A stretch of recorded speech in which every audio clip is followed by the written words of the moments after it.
ચર્ચા કરીએ પહેલાં એફ&ઓ ગેઇનિંગ કાઉન્ટર્સ થોડા જોઈ લઈએ, કારણ કે બધા પર આપણે શોમાં વાત કરી છે. બીએસસી લિમિટેડ સૌથી વધારે અત્યારે મજબૂતી બતાવી રહ્યું છે. એફ&ઓમાં 3.5% ખરીદદારી છે.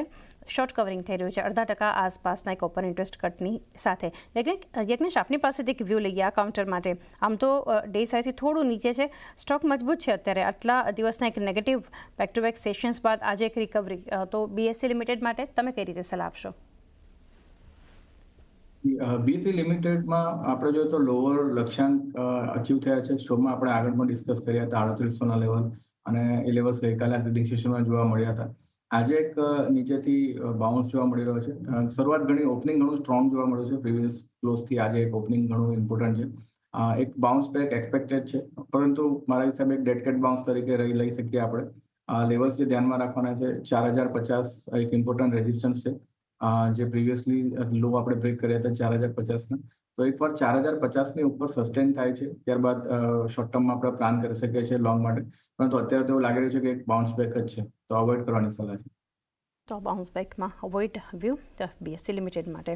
ઇન્ડસઇન્ડ બેંક જુઓ અત્યારે, યજ્ઞેશ, જે રિકવરી બતાવી રહ્યું છે. ગઈકાલે એક સ્વાભાવિક થોડુંક એક્શન, કારણ કે જે 27% સુધી ઇન્ટ્રાડેમાં સ્ટોક ઘટ્યો અને અત્યારે શોર્ટ કવરિંગ છે. 3% મજબૂતી આપણે જોઈ રહ્યા છીએ. તો ઇન્ડસઇન્ડ બેંક માટે કઈ રીતે સલાહ આપશો? ઘણા સેશન્સથી ઘટી રહ્યું હતું કાઉન્ટર. ના, એક્ઝેક્ટલી ગઈકાલના સેશનમાં તો ઘણી મોટી મંદી જોઈએ આપણે, પરંતુ ઓવરઓલ પણ જોઈએ તો ઘણા ટ્રેડિંગ સેશનથી સ્ટોકમાં વેચવાલી જોવા મળી છે. મારા હિસાબે પ્રોફિટ બુકિંગ જોવા મળી શકે છે આજના સેશનમાં. શોર્ટ કવરિંગ જોવા મળી શકે છે, અને એ હિસાબે આપણને એક અપસાઇડ મોમેન્ટમ જોવા મળે.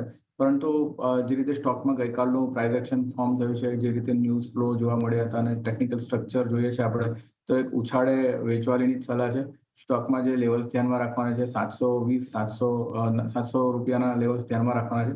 આ ટેરેટરીમાં ₹20 જે બેન્ડ છે, અગર સ્ટોક પ્રાઇસ જોવા મળે છે તો ફરીથી સેલની જ સલાહ છે. તો અત્યારે બાઇંગ માટે તો કાઉન્ટરને ડેફિનેટલી અવોઇડ કરવાની સલાહ. ઓકે, તો ખરીદદારી માટે તો એક અવોઇડ એક વ્યૂ ઇન્ડસઇન્ડ બેંક માટે બનતો જોઈ રહ્યા છીએ. નેક્સ્ટ છે ગેલનું કાઉન્ટર. યજ્ઞેશ, ગેલમાં પણ અત્યારે ડેઝ હાઈપર લેવલ્સ છે, 2% મજબૂત છે. લોંગ બિલ્ટઅપ થઈ રહ્યું છે. ઓઆઈ ચેન્જ વધારે નથી, પરંતુ થોડા ઘણા એડિશન ગેલ બતાવી રહ્યું છે. તમે કઈ રીતે સલાહ આપશો? ગેલમાં ઘણી ઇમ્પોર્ટન્ટ પ્રાઇસ પેટર્ન જોવા મળી રહી છે. લોંગ બિલ્ટઅપ આજના સેશનમાં છે. લાસ્ટ 1 વીકમાં શોર્ટ કવરિંગ ના ડેટા જોવા મળી રહ્યા છે. ઇમ્પોર્ટન્ટ છે. નીચેમાં 154ના લેવલ પર ડબલ બોટમ ફોર્મેશન છે, અને લોઅર લોઝ પ્રાઇસમાં જોવા મળી રહ્યા છે. મોમેન્ટમ ઇન્ડિકેટર નથી બનાવી રહ્યા, તો ક્યાંક ને ક્યાંક પોઝિટિવ ડાયવર્જન્સ છે, જે early sign of trend reversal છે. તો પોસિબિલિટી લાગી રહી છે કે સ્ટોકમાં શોર્ટ ટર્મની અંદર એક બોટમ બની શકે છે. અને 162ના લેવલ છે, જે ધ્યાનમાં રાખવાના છે. 162ના બ્રેકઆઉટ થાય છે તો બોટમ આપણે કહી શકીએ કે શોર્ટ ટર્મમાં બની ચૂક્યું છે. તો બ્રેકઆઉટ પર બાયની સલાહ છે. 162ના બ્રેકઆઉટ પર બાઇંગ કરવું જોઈએ, અને લક્ષ્યાંક ઉપરમાં 172ના એક્સપેક્ટ કરી શકીએ છીએ. અને નીચેમાં સ્ટોપ લોસ આપણે 155નો રાખવાનો રહેશે. ઓકે, 162ના બ્રેકઆઉટ પર એન્ટ્રી કરી શકો છો. 172ના એક લેવલ્સને ધ્યાનમાં રાખીને ગેલનું કાઉન્ટર. ત્યારબાદ છે કાઉન્ટર જે છે ક્રોમ્પ્ટનમાં પણ અત્યારે યજ્ઞેશ 353ના ડેઝ હાઈ બન્યા. લોંગ બિલ્ટઅપ છે. ક્રોમ્પ્ટન 2% મજબૂત છે. લગભગ 0.5% આસપાસના આપણે ઓપન ઇન્ટરેસ્ટ એડિશન પણ જોઈ રહ્યા છે. કઈ રીતે સલાહ રહેશે કંપની પર? ક્રોમ્પ્ટનમાં પણ જોઈએ છે તો આ લોઅર લેવલ્સથી સારી રિકવરી જોવા મળી. એક ઇમ્પોર્ટન્ટ બેઝ ફોર્મેશન 320-325 પાસે જોવા મળ્યું. ઘણા ટ્રેડિંગ સેશન માટે સ્ટોક એક કન્સોલિડેશન રેન્જમાં હતો, અને સ્ટ્રોંગ બ્રેકઆઉટ આપણે જોયો 336ના લેવલનું. ત્યારબાદ પણ આપણે એક સ્ટ્રોંગ કન્સોલિડેશન જોયું, અને આજના સેશનમાં એક બ્રેકઆઉટ ફરીથી જોવા મળી રહ્યો છે. મારા હિસાબે વ્યૂ પોઝિટિવ છે. શોર્ટ ટર્મમાં બોટમ ક્યાંક ને ક્યાંક કન્ફર્મ લાગી રહ્યું છે. નેક્સ્ટ લેવલ જે ઇમ્પોર્ટન્ટ રેઝિસ્ટન્સ છે 370 સ્ટોકમાં આવતા જોવા મળી શકે છે. લક્ષ્યાંક તરીકે રાખી શકીએ. લોંગની સલાહ છે, કારણ કે એક સ્ટ્રોંગ રેન્જ બ્રેકઆઉટ જોવા મળી રહ્યો છે છેલ્લા 4 ટ્રેડિંગ સેશનનો. સ્ટોપ લોસ નીચેમાં રાખવાનો રહેશે 338 રૂપિયાનો. ઓકે, 338 સ્ટોપ લોસ ક્રોમ્પ્ટનમાં તમે રાખી શકો છો.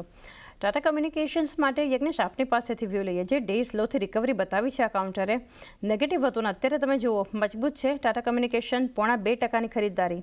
ડેઝ હાઈપર સ્ટોક ટ્રેડ થઈ રહ્યો છે. 1%થી વધુના ઓપન ઇન્ટરેસ્ટ એડિશન પણ છે. ગઈકાલે પણ લોંગ બિલ્ટઅપ હતું, મજબૂતી હતી. આજે શરૂઆત થોડી ઘટાડા સાથે થોડું પ્રોફિટ બુકિંગ પણ જોયું. અત્યારે ફરી રિકવર થઈ રહ્યું છે સ્ટોક. આપની સલાહ કઈ રીતે રહેશે અહીંયા? ટાટા કમ્યુનિકેશનમાં વીકલી ચાર્ટ્સ પર ઘણા સ્ટ્રોંગ સપોર્ટ છે. 1350, 1370 પાસે. અને એ લેવલ્સ આપણે રીટેસ્ટ કર્યા અને ત્યાંથી ઘણી સ્ટ્રોંગ બાઇંગ આપણને જોવા મળી. સ્ટોક ઓલરેડી ઘણો વેચવાલી આપણે જોઈ ચૂક્યા હતા અને ઘણું આપણે ડાઉન ટ્રેન્ડ મોમેન્ટમ આપણે સ્ટોકમાં જોયું હતું. આ નીચેના લેવલ્સથી જે રીતે વોલ્યુમ બેઝ રિકવરી છે, મને એવું લાગી રહ્યું છે કે સ્ટોકમાં ક્યાંક ને ક્યાંક શોર્ટ ટર્મમાં બોટમ ફોર્મેશન કન્ફર્મ બની જશે. અને જે રીતે પ્રાઇસ સ્ટ્રક્ચર છે કે લોઅર બોટમથી હાયર બોટમ ફોર્મેશન જોવા મળી રહ્યું છે, તો એક ટ્રેન્ડ રિવર્સલના સિગ્નલ્સ તો જોવા મળી રહ્યા છે.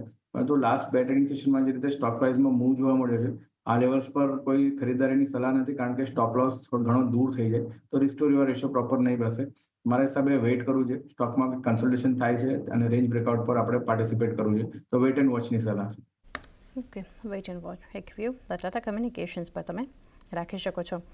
વોલ્ટાસના ચાર્ટ પર એક વ્યૂ. વોલ્ટાસમાં પણ અત્યારે એક જોઈ રહ્યા છીએ મજબૂતી છે, 1.5% ઉપર છે યજ્ઞેશ આ સ્ટોક, અને 0.5%થી વધુના ઉપર ઇન્ટરેસ્ટ એડિશન છે. અહીંયા પણ 1435 ડેઝ હાઈ પર કારોબાર થઈ રહ્યો છે ફ્યુચરમાં. તમે કઈ રીતે કંપની માટે સલાહ આપશો? વોલ્ટાસમાં વ્યૂ પોઝિટિવ છે. જે રીતે સિઝન શરૂ થઈ છે ગરમીની, એ હિસાબે લાગે છે કે સ્ટોક પ્રાઇસ સ્ટોકના ફંડામેન્ટલ્સમાં પણ ઘણો આપણને ઇમ્પ્રુવમેન્ટ જોવા મળી શકે છે. મારા હિસાબે જે રીતે ટેકનિકલ સ્ટ્રક્ચર છે એ ઘણું સ્ટ્રોંગ છે. અપસાઇડ મૂવ જોયો તો આપણે નિફ્ટી ઇન્ડેક્સની કમ્પેરેટિવલી જોઈએ તો રિલેટિવ સ્ટ્રેન્થ ઘણી સ્ટ્રોંગ છે, કારણ કે જ્યારે નિફ્ટી ઇન્ડેક્સ નવા લો ફોર્મ કર્યો હતો, સ્ટોકમાં એક નીચેથી સ્ટ્રોંગ રિકવરી અપસાઇડ જોવા મળે તો એક ઇન્વર્સલી મૂવ જોવા મળ્યો હતો. મારા હિસાબે પાર્ટિસિપેટ કરી શકીએ છીએ લોંગ સાઇડ પર વોલ્ટાસની અંદર. લક્ષ્યાંક જે ઉપરમાં એક્સપેક્ટેડ છે 1475 સુધીના આપણને આવતા જોવા મળી શકે છે. સ્ટોપ લોસ નીચેમાં આપણે રાખવાનો રહેશે 1400 રૂપિયાનો. 1475ના ટાર્ગેટ, 1400ના લેવલ્સ સ્ટોપ લોસ તરીકે રાખો. વોલ્ટાસમાં એક વ્યૂ પોઝિટિવ. વધુ એક બેન્કિંગ કાઉન્ટર, કારણ કે આજે નિફ્ટી બેંક જ સૌથી વધારે મજબૂત છે, તો કોટક મહિન્દ્રા બેંક. યજ્ઞેશ 2%ની ખરીદારી છે, 0.5%ના ઓપન ઇન્ટરેસ્ટ એડિશન અત્યારે આપણને બતાવી રહ્યું છે. અહીંયા પણ 1974ના અત્યારે ડેઝ હાઈ બન્યા છે ફ્યુચરમાં. આ બેન્કિંગ કાઉન્ટર માટે કઈ રીતે સેટઅપ જોઈ રહ્યા છો? ઓવરઓલ પ્રાઇવેટ બેંકમાં કોટક બેંક, એચડીએફસી બેંક બાદ કોટક બેંક ઘણો મજબૂત જણાઈ રહ્યો છે. જે રીતે ઇમ્પોર્ટન્ટ સ્ટ્રક્ચર જોઈએ છે આપણે, લગભગ 1950 પાસે એક કન્સોલિડેશન જોયું હતું અને એક બ્રેકઆઉટ જોયો. ફરીથી આપણે એ લેવલ્સ રીટેસ્ટ કર્યા અને ત્યાંથી ફરીથી આપણને એક મોમેન્ટમ અપસાઇડ જોવા મળી રહ્યો છે. ટેકનિકલ સ્ટ્રક્ચર તો ઘણું સ્ટ્રોંગ જણાઈ રહ્યું છે. ડેલી વીકલી બંને ચાર્ટ્સ પર જોઈએ છે તો એક બુલિશ મોમેન્ટમ હજુ પણ એક્સપેક્ટેડ છે. મારા હિસાબે છે તો સ્ટોકમાં બુલકોલ સ્પ્રેડની સ્ટ્રેટેજી અપનાવી શકીએ છીએ. 1970 પાસે કોલ બાઇંગ કરીને હાયર સાઇડ પર લગભગ 2000ના કોલને વેચીને ચાલી શકીએ છીએ. તો ઓપ્શનની રણનીતિમાં પણ આપણે આ રીતે પાર્ટિસિપેટ કરી શકીએ.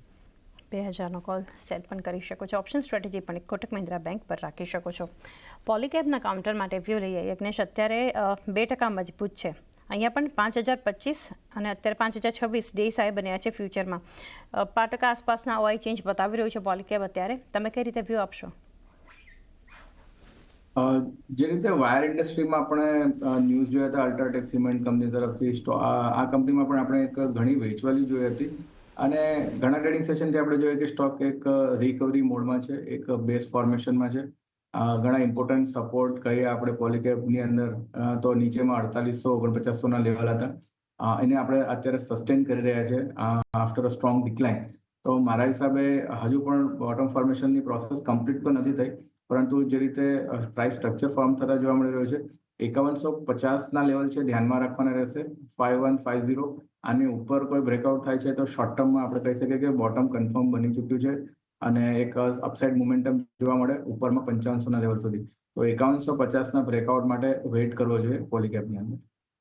150ના બ્રેકઆઉટ માટે રાહ જોઈ શકો છો અને 5500 આસપાસના પણ લેવલ્સ પોલીકેબ તમને બતાવી શકે છે.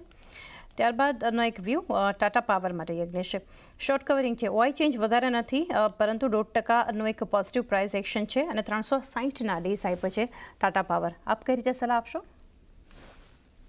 જે ઓવરઓલ એનર્જી સેક્ટરમાં જોઈએ તો જે વેચવાલી જોઈએ તે આપણે ક્યાંક ને ક્યાંક સમાપ્ત થતા જોવા મળે છે. સેક્ટોરિયલ ઇન્ડાઇસીસ રિવર્સલ ફોર્મેશનમાં જોવા મળી રહ્યા છે અને ઘણા બધા સ્ટોક્સ છે જેમાંથી એક ટાટા પાવર છે, એક રિવર્સલ ફોર્મેશનમાં બોટમ ફોર્મેશન કહી શકીએ.